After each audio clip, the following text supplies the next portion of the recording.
morning, everybody. Hello. Hello, welcome to July's Webinar Wednesday. This is the first time, full disclosure, first time I haven't had the technical support of Alistair. So me and Brett are going, we're doing our best. If we hit any wrong buttons, apologies in advance, but we're gonna do our best.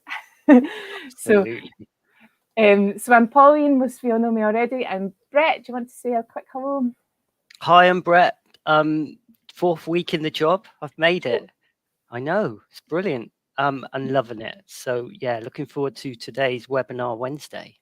Excellent, thank you so much. And I had a wee thing flashing up there. Today's focus is mainly about the new self-directed support improvement plan, which just got published like last week, I think it was, officially unleashed into the world. So we're going to have a good chat about that, and we'll be joined by the wonderful Donna Murray from Social Work Scotland in just a few minutes. But first of all, we'll do our usual check-in. What have we been up to? What's happening? So Brett, one of the biggest things we've got to kind of share is we're about to go live for recruitment for Working Together for Change, aren't we? So I'm going to absolutely share with you. So this year it's really exciting because we've got two Working Together for Change. We've got the national and the local. This is the national Working Together for Change, and it's open for applications for anyone working, volunteering, a supported person in social care, and basically it's covered over around 6 months, but we've got some exciting new developments. I won't go into that now, but how we're going to work in person, online, things like that. But so anyone interested in putting in an application for Working Together for Change, basically it's about building connections between everyone working in social care. So that could be a social worker, that could be a supported person, that could be a carer, be a manager, senior managers. Brilliant. So anyone who'd like to learn about self-directed support and to make those connections along the way. So yeah. Excellent, thank you. I shared that seamlessly, honestly. I'm proud of myself for that. First one down. Pride comes before a fall. I'm going to end up making a mistake later on. But yeah, so like Brett said, so the national version of Working Together for Change, if you're keen to find out more or stick your name on the list to find out a bit more detail, we'll be going live with like the full programme fairly soon, but you can note your interest by sending our June a wee email. I think we've already had a few people just from that going out just a few days ago. That is brilliant. Exciting. That's exciting. Yeah. Very exciting. And then the other thing that we do fairly frequently as well, to just put a wee advert out. We know everybody's off on their summer holidays just now, aren't they, Brett? So except us. Got loads of folk off on holiday, but we're still persisting in sharing training opportunities with our Getting to Grips with SDS training. So we've got another wee half-day training tomorrow. We flyer up on the screen about it. But our half-day online training is just like the basics and the fundamentals of self-directed support. And it's open to anybody and everybody. If you're using social care or you're an unpaid carer for somebody using social care, then you can come along for free. Please join us. You're very welcome. But we also, there's a little charge of 50 quid if you're in a paid role to come along and access that training. But we run that. If you miss out and you're watching back and you haven't managed to make it to tomorrow, we're running it every couple of months anyway. So you're really welcome to keep an eye on our website or get in touch if you want to. Is there a cut-off time for that, Pauline? Because I know it's happening tomorrow at 10. When can we go to the wire for that one? I mean, we're relaxed and groovy, Brett. We can take folk. Like, I'm happy to by the end of the day. No, maybe not 9:30. No. But yeah, it's a quieter session because it's summer holidays anyway. So it is mainly unpaid carers and supported people, I think, that are coming along tomorrow. So a good conversation. So that'll be grand. And then what else have we got to share? What else? We've got. Sorry, go on. I was going to say we were going to share a wee bit about the Human Rights Bill consultation as well, weren't we? We were, yes. Weren't we? It's the third thing that I'm going to share, hopefully successfully. some folk will be aware, and this is something we've talked about quite a lot through Working Together for Change and through our training programmes, is about the movement towards incorporation of the European human rights legislation into Scots law. And some folk like me, being a bit of a policy geek, have been waiting for ages for this to kick off, and it's out now. So there's now going to be a consultation on the new human rights bill, which is a really big step forward in human rights legislation in Scotland. And the thing that I'm sharing up here is actually from, it's like extremely zoomed in, but it's from the Human Rights Consortium in Scotland, who are holding a whole pile of events. So if you're interested about human rights and what that process will look like, then they're holding these series of programs called It's All Rights. And there's a huge pile of them, one in person in Glasgow and the rest of them all online. So a really good opportunity to get involved in not only knowing more about what the incorporation of this into Scots law means, but have your say into what it could look like. It's really important. Yeah, I'm going along to one of them. Can't remember which one. Yeah, I'll be really looking forward to that. Yeah, definitely. Because when we talk about self-directed support, we talk about it being a human rights-based approach. So we need to make sure that we're all, that legislation is as strong as it possibly can be to support the maximum range of rights into the real world for people. Absolutely. Then, is there anything else? Yeah, loads. Hang on. Impact Network. I'll tell you about the Impact Network. So Alistair is working. Now, you might remember, I think I mentioned this, if anybody's long-term watchers, I think I talked about this time last year, that there's a project called Impact, which is through University of Sheffield, which is, Impact means Improving Adult Care Together, I think it stands for. And they run these really cool things called Impact Networks, which is it feels a little bit like Working Together for Change, that it brings together a whole pile of people around about a problem, brings them in the room together, and they work through a process of learning and development and with an outcome at the end of it. And we were involved in one last year looking at choice and control in East Ayrshire, and it was fab. And we were really pleased that Sheffield Uni were up for us doing a second one this year, looking at people with learning disabilities and autistic people who are stuck in hospitals. So we're really interested in that through our New Roots Home project. So what's happening there is Alistair's going to be contacting people who are already kind of engaged in our network through New Roots Home to find out if they'd like to be part of this new Impact Network. But also, if you're not part of that and you're really interested in this, get in touch, because the first date is coming into the diary at the end of July, start of August. It's not quite confirmed yet, but that'll be a really valuable bit of work. And you went along to the New Roots Home meeting a couple of weeks ago, didn't you, Brett, for the first time? Yeah, wow. I mean, so powerful. There was first-hand experiences. One parent, it just blew my mind in 2023 when we're still having these major problems with folk not having choice and control about their being discharged from hospital and things like that. So yeah, no, it's so relevant. Yeah, definitely. So really important work. So please do get involved in that. And then I think the last thing on my to-do list, you can tell I'm the person with all the stuff open for the sharing, is we were contacted by one of our trustees, Martin Robertson, who's been on a couple of webinar Wednesdays as well, that he's been working with Healthcare Improvement Scotland on a new project, developing, it's like a booklet for people who've just been either just newly diagnosed with dementia or who are carers for people who have dementia. And it's this kind of, if I share it, that probably makes life easier, this assessment, diagnosis, care and support for people with dementia and their carers. So we've got, there's a consultation open about this booklet to find out what people think about it. And we're really glad to see that self-directed support gets mentioned in it, because we know that people with dementia, excuse me, I've got a frog in my throat, people with dementia are sometimes a bit absent in the conversations about self-directed support. So we're really keen to see folk getting involved in the consultation with that. And I've got stuff I should have been sharing up on screen that June's been very kindly posting, so I'm going to do that quickly. Very warm welcome. Thanks, June. And a wee bit about working together for change as well. Oh, there's Michael. Hi, Michael. Hope you're well. Hey, Michael. So you'll see this if you go into our Facebook channel. You can have a wee look at, excuse me, all these comments and with the links and all the rest of it.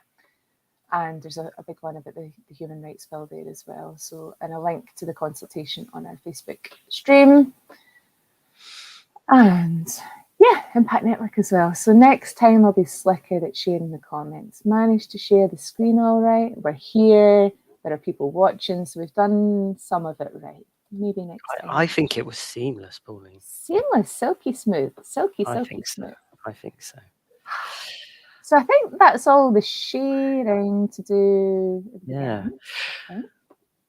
But I'm thinking that there's common threads through all of that. Choice and control was coming up a lot with all those topics that you were mentioning. So, and brings us seamlessly into the SDS improvement plan, I think. Doesn't it? We are silky smooth. So I'm going to bring in the fantastic Donna Murray, who is one of the team at Social Work Scotland. So I've kind of just introduced you, Donna, but please feel free to introduce yourself far better than I just did. Thanks, Pauline, and thank you, Brett, and lovely to be here this morning. Thank you for the invitation. I've learned lots already. Oh, good. Just by listening to all your little sound bites. So, and lovely to meet everybody, which I hope I will during questions. But I just thought I'd come along today and talk a little bit about the Self-Directed Support Improvement Plan, because it's just out.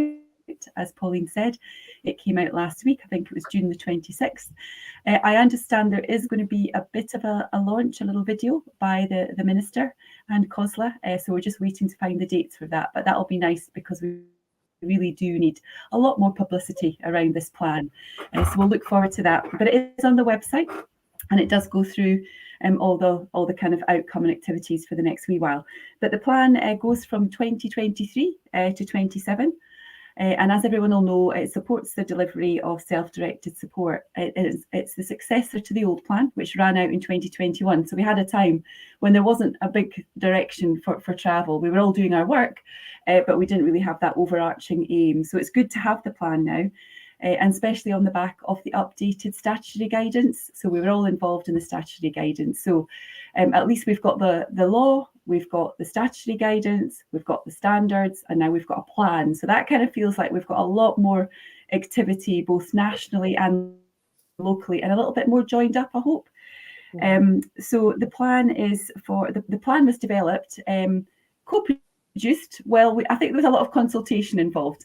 The Self-Directed Support National Collaboration, which includes In Control and lots of organisations like Self-Directed Support Scotland, the Alliance, advocacy organisations, they were involved in consulting on the plan. And I think during January and February, there was about 100 organisations that made their comments into the plan. So we know that people did have a chance to kind of say what was important to them, and that was listened to. And I think most of it is reflected in the plan. I don't think we get everybody's views in there, but certainly there's a lot of people's views and experience in there.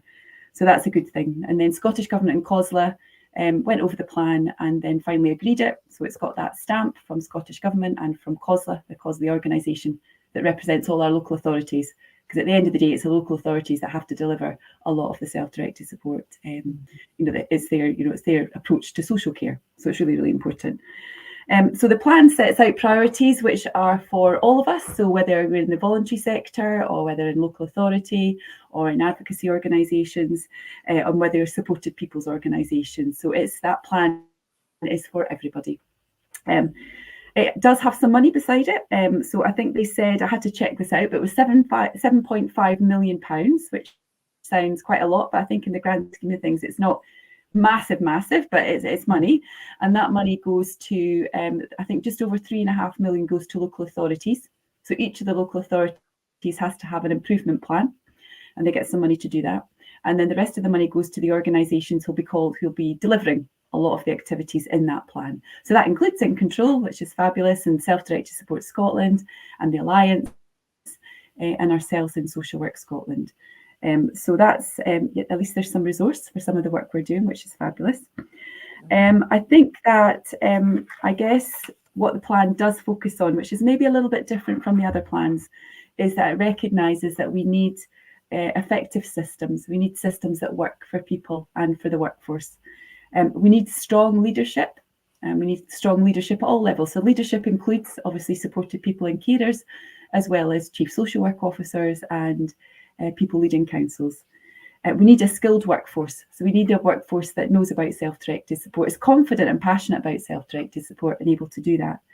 And we need that investment. It can't be done for free. And obviously we've got some money into the plan. And it's also about that strong partnership between supported people, carers, organisations and local authorities with our leaders. So the plan does take account of all of that. And there's 4, and Pauline, Brett, stop me at any time if I'm witching on and it's too much. But I was going to share actually, because I mean, here's one I prepared earlier, right? But brilliant. Yeah, you just really nicely outlaid these. So like right at the front and centre of the improvement plan is these 4 outcomes that you've touched upon. And one of the interesting things, and I remember, so Donna and I have been part of the gang that have been front and centre, don't you say that again, but we've been developing this plan since the very beginning, right? And one of the interesting things is the ordering of it now, isn't it, Donna? Because when we had the previous plan, it started at leaders and systems and culture, and then supported people were somewhere kind of down the bottom. And we made that really conscious decision in the room that actually, why the whole point of SDS is supported people. Why would we not have them as outcome number 1 and give that the priority focus that it needs? So these are them up on the screen here. You've just really nicely outlined those. Absolutely. So, and I think what they've gone further, Pauline, which is also really helpful, is trying to describe what good would look like. So if we're talking about supported people's choice and carers' choice, what would that mean? Well, that would mean you'd have the right to advocacy, to advice, to support, to control and involvement. So they've actually described what good would look like. And the same with the workforce. Making sure that social workers and others in social care are confident, that they've got a little bit of autonomy. You know, they've got lots of good training, but often are not allowed to kind of have that conversation, agree that budget. It kind of has to go back to all the other systems. So it's about having more autonomy and confidence in the workforce. And also we know that systems and culture. So what would good look like? Well, it'd be more person-centred and more person-led and maybe less bureaucratic. I think that's what we're seeing, what good might look like. And then also the leaders. You know, that means the duty bearers of our human rights, making sure that they understand that and they're passionate about it. And as I said, supporting people, disabled people and carers as leaders, you know, through your courses, Pauline, that you do, you know, that they are the leaders in this system in the delivery of self-directed support. Absolutely. So I think those sports, so I think it's a little bit different, like you say, the order is different. There's been much more engagement with people. There's a lot more acknowledgement that you need to change the systems, the workforce and the leadership for it all to work. You can't just change one thing. And also a little bit more investment in some of the areas that we think is really, really important. I think when we asked Scottish Government and COSLA how they prioritise things in the plan, they'd said that they wanted to highlight the issues that were key to improvement, and that was about ensuring people with lived experience are involved in planning services, ensuring that people are informed about self-directed support and understand their rights, and In Control does that, you know, regularly. Ensure that there is access to independent support. So where do you go if you need a bit of help? And that it doesn't matter if you live in an island community or in a city, you should be able to get that. And making sure that self-directed support is in social workers' education. We know that even newly qualified social workers are often not that confident on what self-directed support is. I mean, they come along to your sessions and ask really good questions, but you sometimes think that maybe should be in your training too. And so we're part of helping that to happen a bit more. And again, ensuring leaders that are confident, and not just leaders in adult services, but leaders in children and families, because we know sometimes it's a wee bit different. We know that the practice is different. Even what you can pay your personal assistant in children and families and adults is different. So it's really about leaders being able to bring all that together and recognise that. And they've also got the golden threads that run through all of the plan, which again is a new thing, it's a helpful thing, but making sure human rights is the golden thread that goes throughout that plan for us all. And that it recognises the role of providers in the third sector, not just local authority providers, that people with lived experience are involved in all of the activities that's in the plan, that we really understand about transitions. It can be a difficult area, and not just transitions from children to families, but maybe your transition from adult to older adults. So really looking at what that means, the needs of marginalised groups. We know that often people with mental health problems don't always get a good deal when it comes to self-directed support, or if you're recovering from addiction or homeless, so it's really about looking at the needs of that group in this plan. And if you're in a remote island community, Orkney particularly, although you may be going towards Norway, but certainly that we're looking at the needs of people there. And digital. Digital is our friend. We need to embrace it. It's useful. What does that look like in the plan? And also in that, they said the role of personal assistance. So we've got some really good golden threads going through there. And then there's a whole list of things that affect us and connect us with. So things like the health and social care standards, the National Health and Wellbeing Framework, GERFI, getting it right for everyone, the change map, dementia strategy. So it doesn't sit by itself. It's connected in all different ways with all of those strategies. And I think it's part of all of our job to kind of make those connections. And then there's obviously how will we know? And that's a really important question. And the national collaboration today, we'll have a bit of a discussion about how will we know that we're meeting the outcomes? How will we know that we've made a difference? How will we know that things have improved? And I think that'll be up to us in the national collaboration as people that use services or employ PAs or look after people who use services. Then, we need to be the ones that say it's working or it's been improved.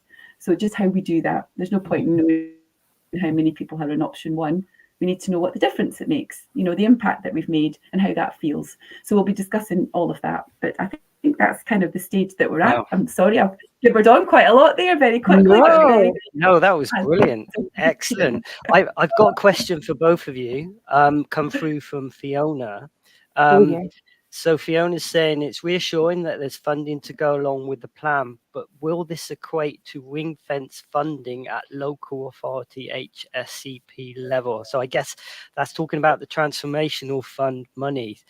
Could one of you, both of you, say, would that be ring fenced? Is it ring fenced? Is it being used, or what's happening? Fiona, it's not, and I think you'll probably know the answer better than me, but certainly it's not ring fence money. So it generally goes into the bigger budget, and usually it's been paying for an SDS lead or a particular position. But what Scottish Government and COSLA have asked is for each of the local authorities to show us their improvement plan. So actually to describe what they're going to be doing with that money. So although it's not ring fence, there's a certain amount of accountability in terms of you get this amount, what will you be doing with that? What will your improvement plan look like?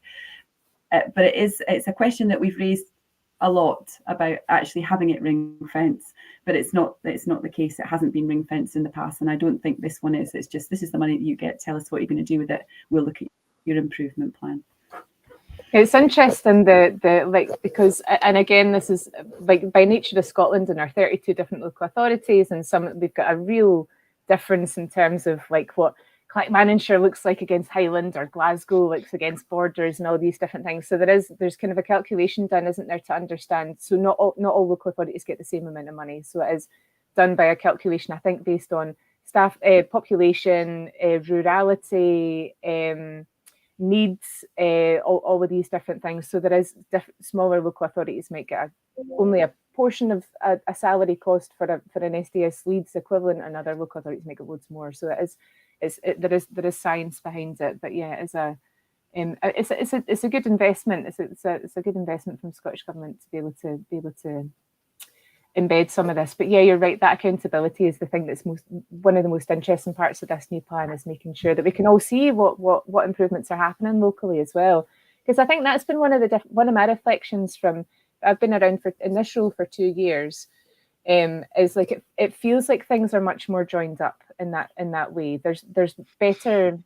Social Work Scotland have got the fantastic networks of your chief social work officers group and your community of practice for the SDS leads and all these things. So if things feel more like we're all moving in a similar direction than they had before, and these local improvement plans feeding into the national improvement plan, I think will definitely help part of that, to make it feel more joined up, and that we're not just all scrabbling about trying to do what we think is a good idea. There's a bit of logic behind it that maybe hasn't been in the past.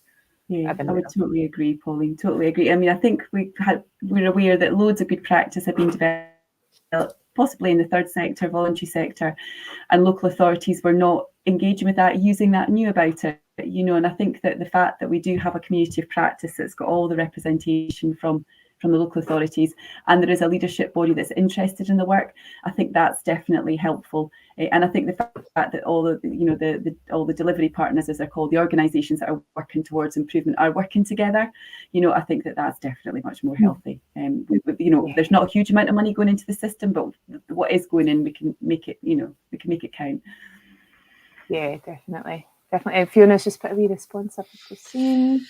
Yeah, he is hoping that as it's an area of concern, as has been shown with non-ring-fence carer funding, alternative care has been withdrawn. Hopefully then, evaluation, I can't get my teeth in, and monitoring and public conversations will be robust to ensure some accountability. Is pretty much what you guys were saying, really, about that accountability.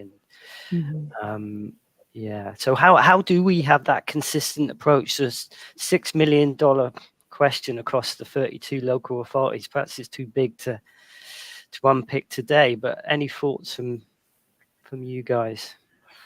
Yeah, I think It is a $6 million question.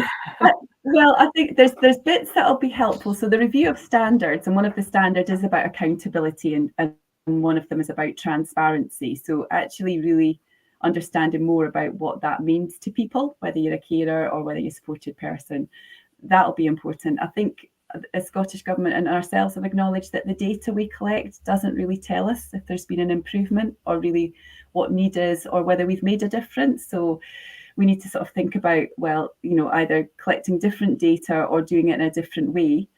And I think also that we're also much more committed to learning rather than performance. So having the numbers doesn't really tell the story, but knowing, for instance, that you're not, there isn't respite care or whatever, that's much more important than knowing, how many self-directed support options ones went to carers, So I think it's about how we tell the story about that difference and then how that's captured. And then more importantly, how that's used to say, like you're saying, Brett, whether it makes a difference, how will we know? How will we know that it's improved, or how will we know that we got it right? Or how do we know that we're not? And so we need to do something else about it. It's not an easy ask for Scottish Government to be able to, at the end of, a year or 2 years, say, we've improved here, there and there, because I think the way that we tell that story is evolving. But I think there's a commitment to kind of doing that, which is, yeah. So not answer the question at all, Brett. Sorry, Fiona, but I think it's definitely up for discussion. It's not like here's the data, we'll use that. I think it's something else. Yeah. And you mentioned that the last improvement plan ended in 2021. How much learning did you go into from learning from COVID and the pandemic and the use of community and folk within the community and stuff like that, which was very evident for people that needed support and care in that community? How much did you get learning from that? Probably lots, Brett, whether it was organised and then reflected in the new plan. I couldn't say that, but certainly from the fact that we had, there was adaptations to guidance during COVID. There was whole models of ways of being and working and communicating. There was workers feeling liberated because there wasn't so much bureaucracy. The decision making was much closer to people. There was a lot more innovation, but then we also lost things as well. They've not come back. So I think that there's still learning to be had about what did work and what was useful. I think our learning from children and families who were receiving payments to kind of set up their own support because there wasn't formal support has been really good. The fact that it was quite easy to get, it wasn't laborious in terms of the bureaucracy, the decisions were made. There wasn't a kind of heavy oversight. It was a trust, trusted people to get on and get what you needed in order to do that. So things like the trust, worker autonomy, less bureaucracy, be much more flexible about what you spend your budget on in order to meet your needs because they change. All that learning we hope is in that plan in some shape or form, or in the organisations that learned the most about that. But we also know as a result of that, we've got reduced workforce, and we've got challenges around getting great people into the workforce. Please come into social care. It's a fabulous career. I would say to anybody, do that.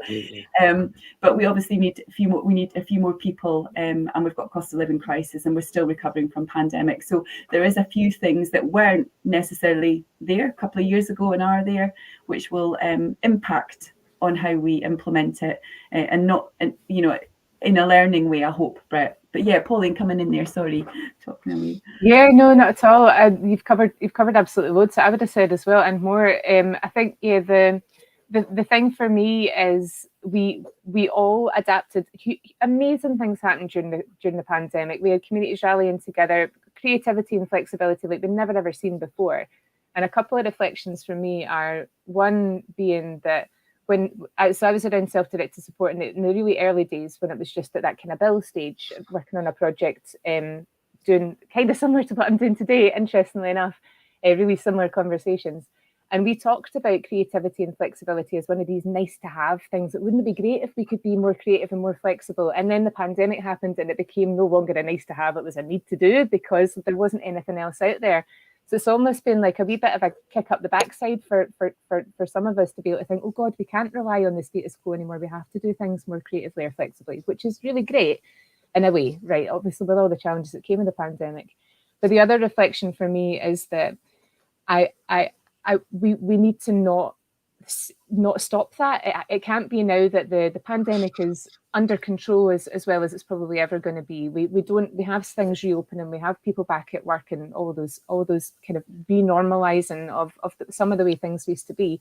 We can't slip back the way. We can't now just go back, well, that was the pandemic, now here we are, let's go back to service-led solutions as a priority, forget about communities, forget about all the flexibility and learning. We need to still keep moving forwards instead of moving backwards, I suppose. So that's one of the things that I'm most interested in, is how we can retain that level of flexibility and creativity and grow it even further. Keep being more conversations about how it can be more and better. I agree. I think those connections and those relationship-based focus was so important, which moves me swiftly on to a point that I wanted to bring out for Donna. Is this the improvement plan is looking at the care management approach for practitioners, moving to a relationship-based social work approach. What is that happening?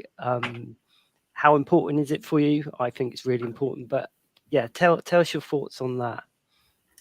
I guess I'll put my Social Work Scotland hat on, sitting in the organisation for social work leadership, and our learning from our looking at the implementation of self-directed support. But what we learned from social workers throughout the organisation is that they desperately want to practice in the way that they've been trained, and that's about relationships, and that's about the time to build relationships and trust and advocacy and human rights. And obviously engaging with communities, because communities are our asset. They're there, and people want to engage in there. So I think what we learn is that that's what social workers want to do.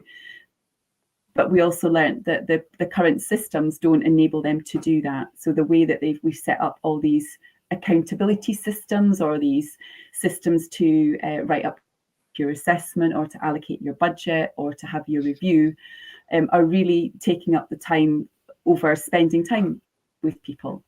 And then if you've got a massive caseload that you don't have the time to spend, developing relationships with people, and then if you're always working in a crisis, so you're always at that top end of eligibility, so you're always at the very pointy end of desperate need that needs a crisis need that needs an answer now.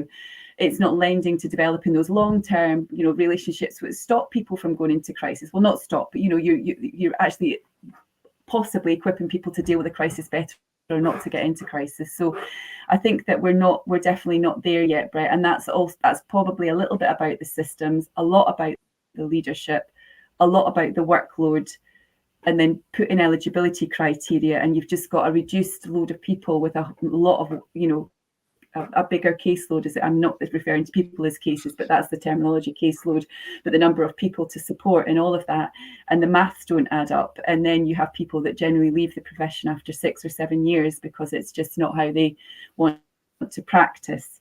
But we do have examples of community social workers or social workers in voluntary organisations who are still loving their role, are still be able to develop their relationship. So we're not going to avoid it.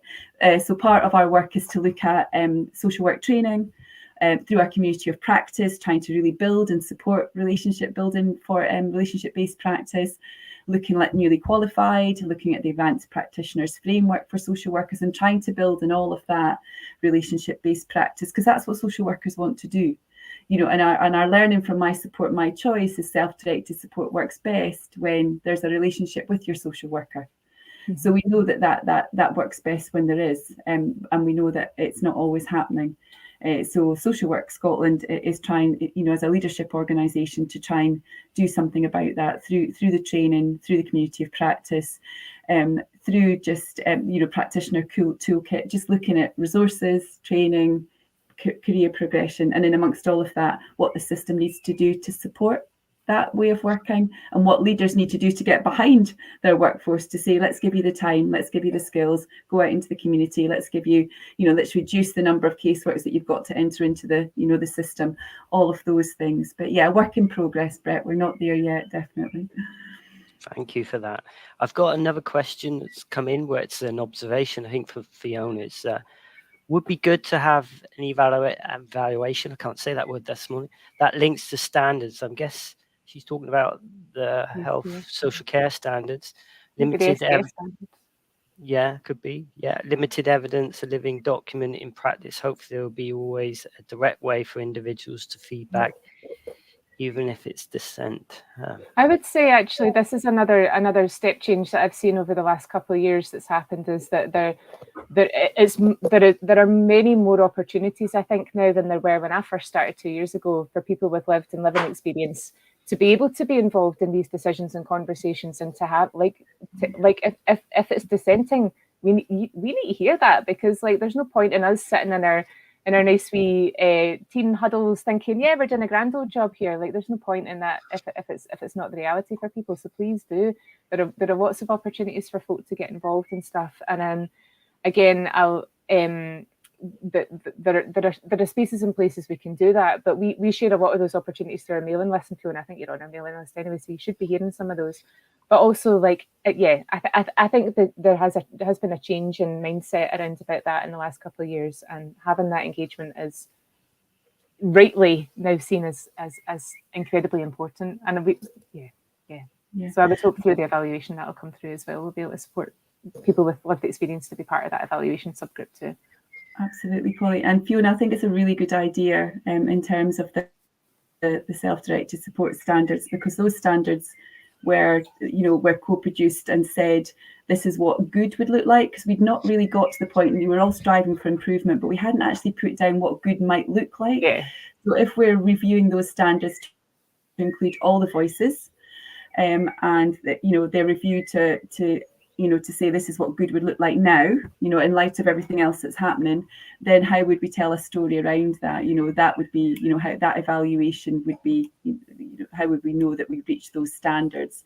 And that would be the same conversation that we'd be having with the improvement plan. So thank you, that's a really good idea. And hopefully, as Pauline says, you'll get involved in all the spaces where we want to hear what people think about the standards, about the improvement plan, about their local support, the goods and the good and the ugly, because we need to be kind of working towards all of that, and also the support to get involved. We know it's not always easy. You get asked a lot. A lot is asked of people all of the time, so it's just well, how can we do that best, and where do we do that best, and how can we support that? So absolutely. We've had Liam saying hello. Hi Liam, a regular here. Good to see you. We have got another question, from Callum. How do we ensure that is that our Callum? Do we know our Callum? How do we ensure that within local authorities that SDS is given equality with procurement and finance legislation? I know, Pauline, you're big on commissionings and procurement and stuff like that. Is there any thoughts on that? One of my favourite topics to talk about is commissioning and procurement, because I used to write tenders for a living and manage tender teams as well. So it's something I'm dead interested in. And I would say, and so this is an area that, just see me settling into my chair. I'm going to talk about commissioning. Cool, thanks, Cal. We've actually got a work stream about this this year at InControl Scotland to look at flexibility within commissioning and procurement. So we're doing a whole host of work on that. One thing being a set of action learning sets, another being a bit of work on tools and contractual models later on in the year too, and involving providers more in the conversations about how flexibly budgets can be used. And commissioning and procurement are really hot topics at the moment. And I always come back to and Donna, you can tell me what you think about this. The legislation and the statutory guidance are super flexible when it comes to commission and procurement. It's really, it comes down to those principles of, if it's legal and it furthers progress towards outcomes, it can be procured to help somebody achieve those outcomes within the restrictions of each of the four options. Obviously, there's a bit of wiggling about within each of those.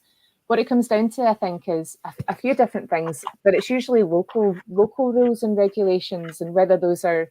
I sometimes talk about written policies and unwritten policies. Sometimes the written policies will be really open and flexible, but that's not the way we do things about here. Kind of unwritten rules can be the hardest thing to overcome. So that's why we're doing a huge amount of work with people working in commission and procurement this year to try and explore that in more detail and say what are the parameters within which we can operate. Like, what are the hard and fast rules, and where can we be a bit more flexible and creative around about that. But I think there's loads of flexibility within the legislation and the guidance. It's the implementation of that story of our lives that becomes a bit more variable across the country.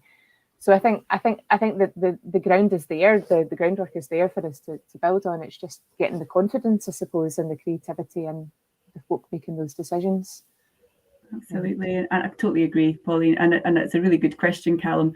Because finance usually trumps everything within a local authority. The chief finance officer, really does have the last say. So what do we do about that? And as Pauline says, and he has way more experience in procurement and commissioning. The legislation is flexible. And we as supported people, as carers, are commissioners in our own right. And ethical commissioning is about that. So there's a context there to have some different conversations, and that value for money argument needs to be argued in the context of what social care investment is all about, and I think we've not really those conversations need to start happening if we're to have that. When a chief social work officer goes to the council to ask for budgets for services, for support, for ways of doing things, they're really, they're up against roads, and they're up against all the other parts of the council, and they're up against the value for money, and talking to the chief finance officer. So we need to sort of ensure, all of us, that social care is the top of the agenda too, and is an investment in the local economy and in people, in long-term communities, and all of that. So I again don't have the answers to it, but certainly appreciate that from our community of practice when we see how difficult it is to get things forward, because finance will say, actually no, even with the direct payment, trying to get a good, fair work for rate for PAs, plus training, plus recruitment costs, plus all the things that you need to be a good employer, we've always up against finance saying, but that would be unaffordable, we need more investment to do that. But we're actually saying, well, you can't not do it because it's not sustainable in its current format. So what do we do? Investment. But yeah, no, definitely, I would agree with you. If it's they kind of trump it, but agree with Pauline. We've got the flexibility in the legislation to do it differently. Sorry, Pauline, go on. I was just going to add in as well that ethical commissioning is, there are quite a few organisations working on ethical commissioning, because there's a whole work stream around about that in the development of the new National Care Service. So it is a hot topic area nationally, not just in my spare bedroom. So there are organisations like CCPS doing a whole pile of work on it. There's also a whole Scottish Government bunch of folk working on it at government level as well. So I think it's one of these conversations which is going to be really, really active this year and the next few years up until the National Care Service, because a big part of the failure review was about making sure that services are commissioned ethically. So there's a real focus on it. So I think it's a one to watch, I suppose, if you're interested. And please get involved in the conversations that we're having around about it as well, or with people like CCPS and IRIS as well are doing work on ethical commission. In fact, there's a free online training course that you can do through IRIS on ethical commissioning, which is free to everybody. You can sign up and do it online. I'll find the link at some point and share that back in Facebook so people can see it if you're watching back. Sorry, Brett. Yeah, that's fine. I was just going to mention, new to SDS this time round, but the narrative needs to go through, and I know, commissioning, procurement, at times are involved in that narrative about SDS, but finance as well, because in my head, initially I was thinking this is about practitioners, it's about supported people, this is about carers, but actually the folk that do the finance, involved in finance, the managers in finance, the procurement commission, are just important to be involved in understanding the choice and control and what SDS is fundamentally about. So yeah, absolutely. And some of the we've got we were just at a thing last week, weren't we, Brett and I, with a local authority where they were doing a really interesting workforce development project, and we've been helping support them. But their SDS finance officer is in everything. She's in all the conversations. She's really well known. The social workers, when they're doing assessments and reviews, know that they can phone Susan up. Hi, Susan, if you're watching. To ask her questions, to get support and understanding what things could be spent on. And their approach is almost like it's not that it's none of our business what money gets spent on, but it shouldn't be our decision. It should be finance's decision to be what money can be spent on. It should be the supported person and the person that's helping them do their support planning and put their support in place. So they've got that really flexible approach which works dead well. So there are real nuggets of really good flexible finance practice. You wouldn't believe it. It's words that you don't see very often. Really flexible finance practice, but there's really good folk out there. Absolutely. And we had one of our focused sites that we were working with for a couple of years. We worked with an auditor, and he was very he told his story where he was very much about, I have to account for absolutely every penny, and it is about value for money.